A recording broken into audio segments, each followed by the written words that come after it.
Investigators are piecing together the life of this 500-year-old Inca mummy.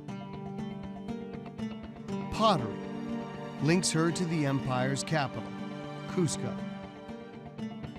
A tunic suggests she was the daughter of a local chief. And coca leaves place her in an important spiritual circle.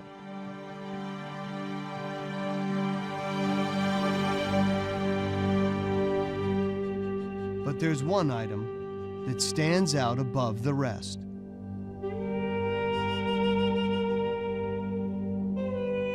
A beautiful headdress, the finest ever found, in an extraordinary state of preservation.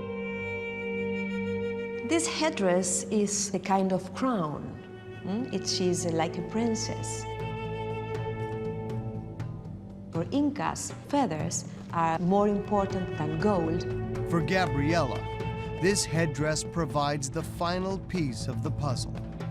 This kind of headdress were used only for special ceremonies and mainly for virgins of the sun. Virgins of the sun were famous throughout the Inca Empire. Chronicles record that a special group were chosen each year to serve the sun god. Some could be of a fairly young age. They could be 6 to 8 years, some maybe 10 years. Their beauty was one of the reasons for selecting them. And in some cases, even their parents might have offered them to become part of the service of the Inca religion. As a virgin of the sun, the maiden would have been separated from her family, never to return home. Pottery from her tomb suggests she was brought to Cusco, and Johan is here to pick up her trail. This is the place where the virgins of the sun were kept, the so-called Akiwasi, considered incredibly sacred to the Incas.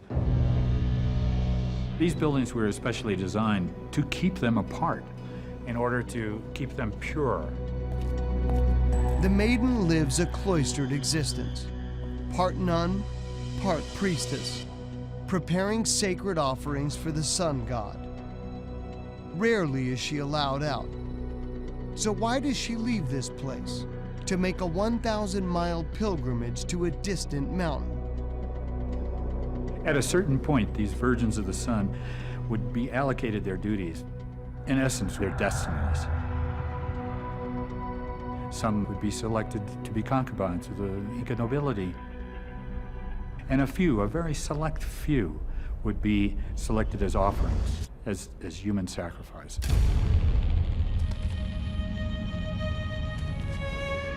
The maiden didn't go to Mount Yuyayaco to make an offering.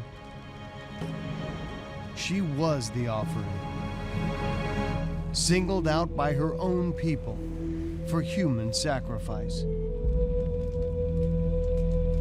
Different kind of qualities were taken into consideration as to which child would be selected. They had to have some kind of a charisma about them. They wouldn't have a child who was easily frightened. For the Inca, being chosen for sacrifice was a great privilege. And in Cusco, the maiden would have been treated as a goddess. She would have gone through very special ceremonies in the presence of the Inca emperor himself and been very highly honored. She left Cusco in a blaze of glory, and the fame followed her all the way to the volcano. But under all the glory, there is a bitter truth. A 14-year-old girl walking 1,000 miles, knowing that she is going to die.